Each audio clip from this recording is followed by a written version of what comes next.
रहीम अस्सलाम वालेकुम वरहमतुल्लाहि वबरकातुहू। सबसे पहले तो मैं आपको मुबारकबाद देता हूँ कि माशाल्लाह आप लोग मैट्रिक से प्रमोट होकर फ़र्स्ट ईयर में आ गए। और मेरे पास जो आपके सब्जेक्ट्स हैं फ़र्स्ट ईयर के, तो वो मेरे पास दो सब्जेक्ट्स हैं। एक मेरे पास प्रिंसिपल्स ऑफ कॉमर्स है, उसका लेक्चर जो है वो आप देख लेंगे, और एक दूसरा जो सब्जेक्ट है मेरे पास वो है बिज़नेस मैथमेटिक्स का। तो ज़रा हम सब्जेक्ट के ऊपर बात करें। आज पहले ही लेक्चर है तो हम थोड़ी सी इंट्रोडक्शन बात करेंगे, इंट्रोडक्टरी बात कर लेते हैं। तो सबसे पहले तो मैं आपको ये बताता चलूँ कि बिज़नेस मैथमेटिक्स को पढ़ने के लिए आपके पास बुक का और रजिस्टर का होना बहुत ज़रूरी है। रजिस्टर आपने प्रॉपर मेंटेन करना है, जिसके अंदर आप क्वेश्चंस को सॉल्व करेंगे, और जो जितनी प्रैक्टिस करेगा, आपको पता है मैथमेटिक्स में जो जितनी प्रैक्टिस करता है उसकी मैथमेटिक्स उतनी ज़्यादा इम्प्रूव होती है, अच्छी हो जाती है। तो आप आज ही से, पहले ही दिन से जो है वो प्रैक्टिस शुरू कर दें, प्रॉपर रजिस्टर बनाएं, और उसके ऊपर जो क्वेश्चंस आपको दिए जा रहे हों, जो क्वेश्चन आपको यहाँ लेक्चर्स के अंदर जो है वो करवाए जा रहे हों, वो उसको मेंटेन करके आप प्रॉपर वे में उसको लिखना शुरू कर दें, अपने पास सॉल्व करना शुरू कर दें, ताकि आपकी पेपर तक की तैयारी जो है वो बेहतर से बेहतरीन हो जाए। आगे बढ़ते हैं हम। हमारे पास जो ये पेपर है बिजनेस मैथमेटिक्स का, ये 50 मार्क्स का पेपर है, ठीक है, 50 नंबर का ये पेपर है। और इसके जो एग्ज़ाम के लिए जो टाइम अलाउड होता है वो 2 आवर्स होता है, यानी कि 2 घंटे के अंदर आपने इस पेपर को सॉल्व करना होता है। तो लाजमी बात है 2 घंटे के हिसाब से पेपर होता है, बहुत ज़्यादा लेंथी नहीं होता, बहुत ज़्यादा जो है वो उसके अंदर चीज़ें नहीं लिखनी होती, लेकिन उसके बावजूद भी जो प्रॉपर वे में मेहनत करके जाएगा पूरे साल, उसके लिए वो उन 2 घंटों के अंदर वो बेहतरीन परफॉर्म करके दिखा सकेगा।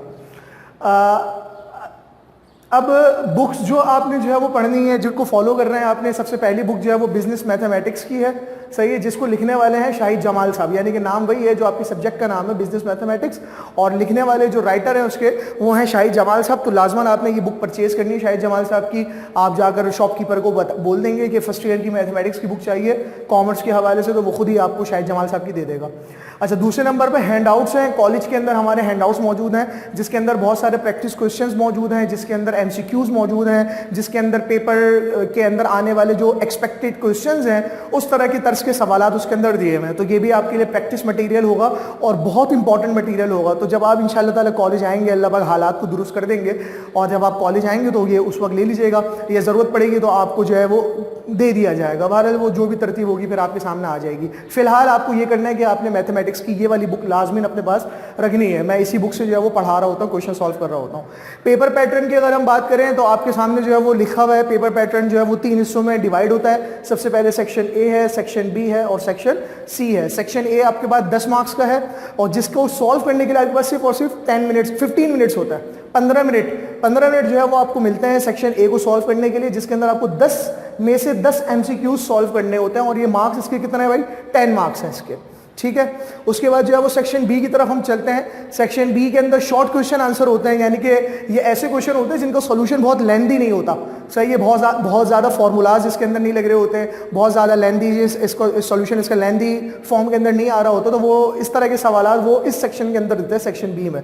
और ये 25 मार्क्स का है, और इसमें होता ये है कि आपको 5 क्वेश्चन अटैम्प्ट करने होते हैं आउट ऑफ 8 में से 5 को सॉल्व करना होता है। इसका मतलब ये हुआ कि एक सवाल आपका 5 नंबर का है, तो 5 5 से 25, इस तरह ये आपके मार्क्स जो है वो इसके अंदर कवर हो जाते हैं। तो बहुत आसान है इसके अंदर, यानी कि मार्क्स गेन करना इस पेपर के अंदर बहुत आसान है। सेक्शन सी के अंदर जो है वो आप लॉन्ग क्वेश्चंस होते हैं, यानी कि ये वो क्वेश्चन होते हैं जिसके आंसर जो है वो ज़रा लेंथी वे के अंदर आते हैं, जिसके अंदर फॉर्मूला आपको बहुत ज़्यादा अप्लाई करने होते हैं, और जिसके या ये भी होता है कि वो जो है ना सेक्शंस बना के दे देता है। क्वेश्चन नंबर 1 का ए, बी और सी, इस तरह आपको 3 सवाल सॉल्व करने के लिए दे देते हैं। तो खैर 3 में से आपको वो 2 क्वेश्चन सॉल्व करने हैं, और सेक्शन आपका 15 मार्क्स का है। इसका मतलब ये हुआ कि एक क्वेश्चन जो है वो आपका 7.5 मार्क्स का है। तो ये भी बहुत ईजी सेक्शन होता है, इसको भी सॉल्व करना कोई मसला नहीं होता। मैं अभी से बता दूं, पहली क्लास है आज, मैं आपको अभी से बता दूं कि ये जो 50 मार्क्स का जो पेपर है बिजनेस मैथमेटिक्स का, अगर आपने इसके अंदर मेहनत कर ली और बिजनेस मैथमेटिक्स को अच्छे तरीके से पढ़ लिया, आपकी परसेंटेज कहीं से कहीं पहुंचा सकता है ये वाला पेपर आपका। उसकी वजह ये है कि अल्हम्दुलिल्लाह बहुत सारे हमारे इकरा कॉलेज के पढ़े हुए स्टूडेंट वो इसके अंदर 49 मार्क्स तक लेकर आ चुके हैं, 50 आउट ऑफ 50। तो ये बहुत बड़ी अचीवमेंट है। तो आप भी अगर मेहनत करेंगे तो आप भी 50 ला सकते हैं, पूरे ला सकते हैं, क्योंकि मैथमेटिक्स अगर आपने मुकम्मल सॉल्व करी है तो आपको पूरे मार्क्स देते हैं, एग्जामिनर पूरे मार्क्स देने का पाबंद है। तो लिहाजा मेहनत करें और इस सब्जेक्ट को स्कोरिंग सब्जेक्ट बनाएं, और इसके अंदर आप परफॉर्म करेंगे तो इंशाल्लाह ताला आपके जो है वो परसेंटेज इंशाल्लाह बहुत खूब आएगी।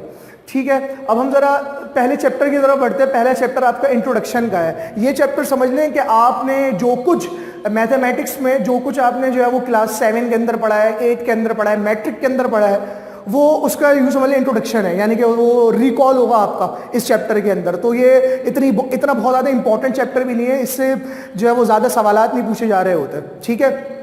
तो खैर हम इसको सॉल्व करेंगे। एक बात मैं आपको ये बताता चलूं, यहां पर रह गई बीच में, कि इस सब्जेक्ट का नाम रखा ही है मैथमेटिक्स नहीं रखा ही है, बिजनेस मैथमेटिक्स रखा ही है। उसकी वजह ये है कि देखें आप हैं कॉमर्स के स्टूडेंट्स और कॉमर्स के अंदर पढ़ा जा रहा होता है बिजनेस को। तो बिजनेस मैथमेटिक्स नाम रखने की वजह यह है कि इसके अंदर हम जो है वो बहुत सारे टॉपिक्स, बहुत सारे चैप्टर्स इस बुक के अंदर और इस सब्जेक्ट के अंदर ऐसे हैं जो कि बिजनेस से रिलेटेड है। जैसे मैं आपको एग्जांपल दूं, इसके अंदर आपको सबसे अहम चीज जो सबसे मेन चैप्टर है वो है इंटरेस्ट की कैलकुलेशन आपने सीखनी है। क्या हाउ टू कैलकुलेट इंटरेस्ट।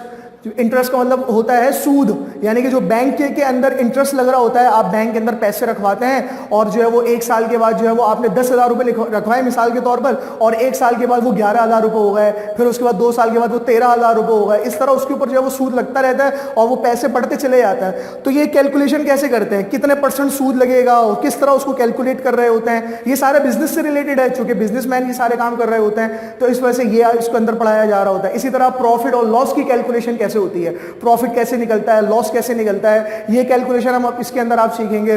इसी तरह जो है वो आप इसके अंदर रेशियो एंड प्रोपोर्शन का चैप्टर है, वो भी किसी हद तक जो है वो बिजनेस से रिलेटेड है, तो वो भी आप पढ़ेंगे। तो इंशाल्लाह ताला जब आपके सामने ये चीजें आएंगी तो आप समझ जाएंगे, सही है।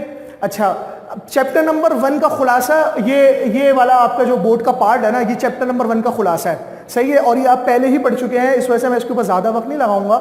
एक रूल आपने पढ़ा था 6 क्लास के अंदर, 7 क्लास के अंदर, बैड मैथ्स का, ठीक है। बैड मैथ्स का आपने ये रूल पढ़ा था और इसका मतलब भी अक्सर स्टूडेंट्स को याद होगा कि बी का मतलब होता है ब्रैकेट्स, ई का मतलब होता है एक्सपोनेंट्स या फिर पावर्स, और डी का मतलब होता है डिवीजन, एम का मतलब होता है मल्टीप्लिकेशन, ए का मतलब होता है एडिशन और एस का मतलब होता है सब्ट्रैक्शन। इसका मतलब यह है कि अगर आपको एक टर्म दी हुई है, मैथमेटिक्स टर्म है, और उसको आपने अगर सॉल्व करना है और उसके अंदर ये मुख्तलिफ जो है वो साइन आ रहे हैं, मुख्तलिफ डिवीजन का साइन भी लगा हुआ है, मुख्तलिफ इसी तरह जो है वो मल्टीप्लिकेशन का साइन भी लगा हुआ है, एडिशन का साइन भी लगा हुआ है, तो उसको सॉल्व करने की तरतीब क्या होगी, ये हमें ये रूल बताता है बैड मैथ्स का, कि यानी कि उस टर्म को सॉल्व करने के लिए आपको क्या करना है, सबसे पहले ब्रैकेट्स को सॉल्व करना है, उसके बाद एक्सपोनेंट्स को सॉल्व करना है, फिर डिवीजन को सॉल्व करेंगे, फिर मल्टीप्लिकेशन को सॉल्व करेंगे, फिर एडिशन को सॉल्व करेंगे और फिर लास्ट में सब्ट्रैक्शन को हम सॉल्व करेंगे। ये इस चैप्टर का समझ लो खुलासा है। ये आप पढ़ चुके हैं, तभी मैंने आपको पहले ही बता दिया था कि ये चैप्टर आपके लिए मुश्किल नहीं है, बस आप इसकी प्रैक्टिस करते रहिएगा, इंशाल्लाह ताला ये आपके लिए आसान हो जाएगा। ये मैंने आपको पहले ही होमवर्क यहाँ पे दिया हुआ है कि 1.1 से लेकर 1.10 तक आपने ये क्वेश्चन सॉल्व करना है, यानी कि 10 सवाल आते हैं, इसमें से आप ये सॉल्व करके लाने हैं। उसमें से 3 मैं अभी आपके सामने जो है वो सॉल्व करके दिखाता हूं, जो कि ताकि आपको सारी चीजें रिकॉल हो जाएं। उसी के तर्ज पे आपने बाकी ये 10 क्वेश्चन जो है वो बाकी 7 क्वेश्चन, 3 तो मैं कर दूंगा यहाँ पे, तो 7 क्वेश्चन आपने अपने एंड पे करने हैं और वो आप बहुत इजीली कर लेंगे। पहला सवाल मैंने आपके सामने लिखा हुआ है 1.3, यानी कि 1.1 और 1.2 मैंने छोड़े हैं। वो वजह उसकी ये है कि वो ज्यादा ईजी थे, तो ये मुझे थोड़ा सा लगा थोड़ा सा ट्रिकी हो सकता है, तो मैंने आपके सामने इसको परफॉर्म करके दिखाता हूँ। तो बहुत आसान जो है वो इसका सॉल्व करने का तरीका है।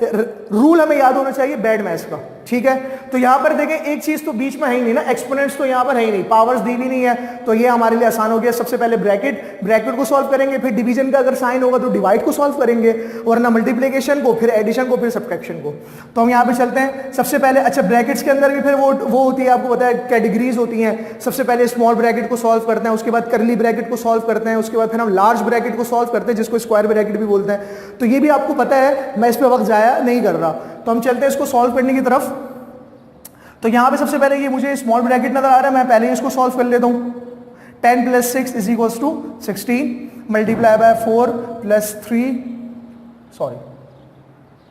3 इंटू 2। ये हमारे पास पहला स्टेप हो गया।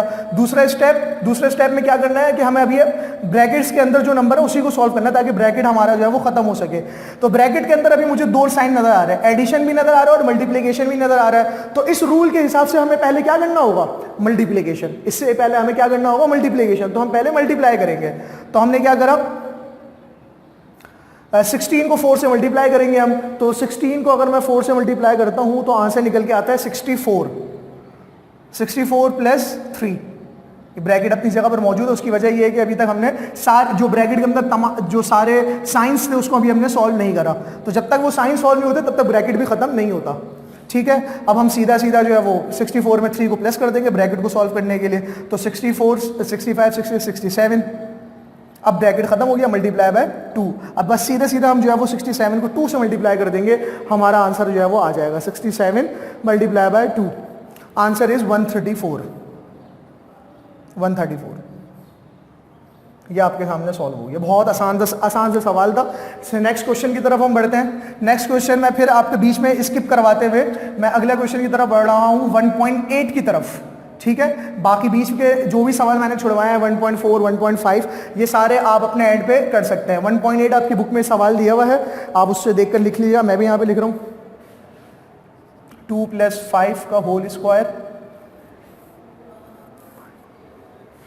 माइनस 8 - 5 का क्यूब डिवाइडेड बाय 3 स्क्वायर, 3 का स्क्वायर। ठीक है, ये हमारे सामने क्वेश्चन दिया हुआ है। इसको भी वही मैं आपको बार बार कह रहा हूं कि हमारे पास रूल क्या है, वो यही बेड मैथ्स का रूल है। ठीक है, तो सबसे पहले हमें ब्रैकेट्स को सॉल्व करना है, फिर एक्सपोनेंट्स को, फिर डिवीजन को। तो हम पहले ब्रैकेट को सॉल्व करते हैं। तो ये ब्रैकेट हमें दिया हुआ है 2 + 5 का, इसको हम सॉल्व कर लेते हैं तो आंसर आएगा 7। एक्सपोनेंट अभी अपनी जगह पर है, माइनस का साइन अपनी जगह पर आ गया। फिर 8 में से 5 को माइनस करो तो आंसर निकलेगा 3, और 3 का क्यूब डिवाइडेड बाय 3 का स्क्वायर। ठीक है, अब इसके बाद हम क्या करेंगे, अब हम एक्सपोनेंट्स को सॉल्व करेंगे, पावर्स को सॉल्व करेंगे। तो 7 की पावर 2, इसका मतलब क्या होता है 7 मल्टीप्लाई बाय 2। स्टूडेंट ये कर देते हैं, बहुत बड़ी मिस्टेक हो जाती है स्टूडेंट से। 7 को 2 से मल्टीप्लाई करा तो 14 लिख देंगे यहाँ पर। तो भाई ये बहुत बड़ी गलती है। 7 की पावर 2 का मतलब क्या होता है कि 7 को 2 दफा हमें मल्टीप्लाई करना है, ये इसका मतलब है। तो 7 × 7 = 49। ओके, 7 × 7 = 49, माइनस का साइन अपनी जगह पर, 3 का क्यूब, 3 इसको भी यही होगा 3 मल्टीप्लाई बाय 3 मल्टीप्लाई बाय 3। तो 3 × 3 = 9, 9 × 3 = 27, आंसर इसका निकलेगा 27 डिवाइडेड बाय 3 का स्क्वायर कितना आएगा 9 आएगा। अब यहाँ पर हमारे सामने ये सिंपल टर्म बन गई। अब मुझे बताएं कि पहले माइनस करूंगा या पहले डिवाइड करूंगा बेड मैथ्स के रूल के हिसाब से। जी, पहले मुझे क्या करना होगा, डिवाइड करना होगा। सबसे पहले मुझे करना होगा डिवाइड। तो मैं पहले डिवाइड कर दूंगा। तो मैंने 49 ऐसे ही रखा, माइनस का साइन अपनी जगह पर है। 27 को 9 से डिवाइड करूंगा मैं, आंसर तो निकलेगा 3, आंसर आया 3। फिर 49 में से मैंने 3 को माइनस कर दिया, आंसर आ गया 46। That's all. ये बहुत सिंपल क्वेश्चन था। ठीक है, इसके बाद फिर मैं एक और आखिरी सवाल आपको करवा देता हूं, फिर उसके बाद आज का लेक्चर हम जो है वो खत्म करेंगे। आपने बाकी सवालात मैं बार बार कह रहा हूं, आपने अपने एंड पे करने हैं। जो प्रैक्टिस करेगा उसका उतना फायदा होगा।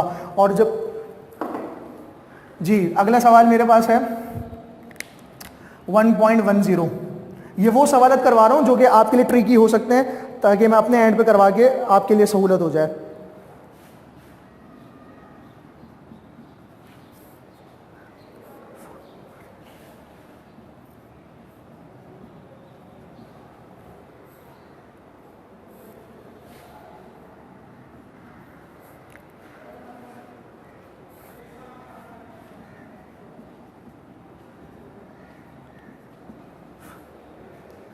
ये आपके पास सवाल दिया हुआ है। ठीक है, इसको भी उसी तर्ज पे, इसी बेड मैथ्स के रूल के हिसाब से हमें सॉल्व करना है। सबसे पहले आपको बोलता है स्मॉल ब्रैकेट को मैं सॉल्व करूंगा, तो मैं सॉल्व करता हुआ चलता हूँ। 6 + 3 मल्टीप्लाई का साइन अपनी जगह पर, और इसको मैंने जब सॉल्व करा तो 4 + 5 = 9।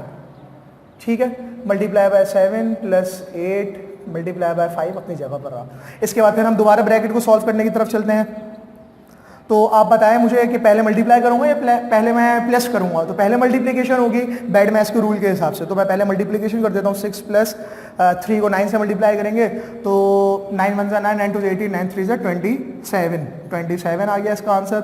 Multiply by 7 + 8 multiply by 5। Then आगे बढ़ते हैं हम। तो 27 में जब मैंने 6 को प्लस करा तो आंसर आ गया 33, मल्टीप्लाई बाय 7 + 8 मल्टीप्लाई बाय 5। अब जो है वो मल्टीप्लिकेशन हो रही है, तो पहले मैं मल्टीप्लिकेशन करूंगा। एडिशन भी है लेकिन पहले मैं मल्टीप्लाई करूंगा। तो 33 को जब मैं 7 से मल्टीप्लाई करता हूं, आपके सामने भी कैलकुलेटर होना ज़रूरी है। 33 मल्टीप्लाई बाय 7 = 231, और फिर उसके बाद जो है वो हमारे पास मैं प्लस का साइन अपनी जगह पर आ गया और 8 को मैंने 5 से मल्टीप्लाई करा तो 8 5 40, सिंपल। ठीक है, दोनों को मल्टीप्लाई कर दिया हमने, सिंपल आंसर आपके सामने आंसर आ गया। अब मैं क्या करूंगा, 231 में 40 को प्लस कर दूंगा तो मेरे पास आंसर आ जाएगा 271। That's it. उम्मीद करता हूँ ये सारे सवालात आपको बहुत इजीली जो है वो समझ में आ गए होंगे।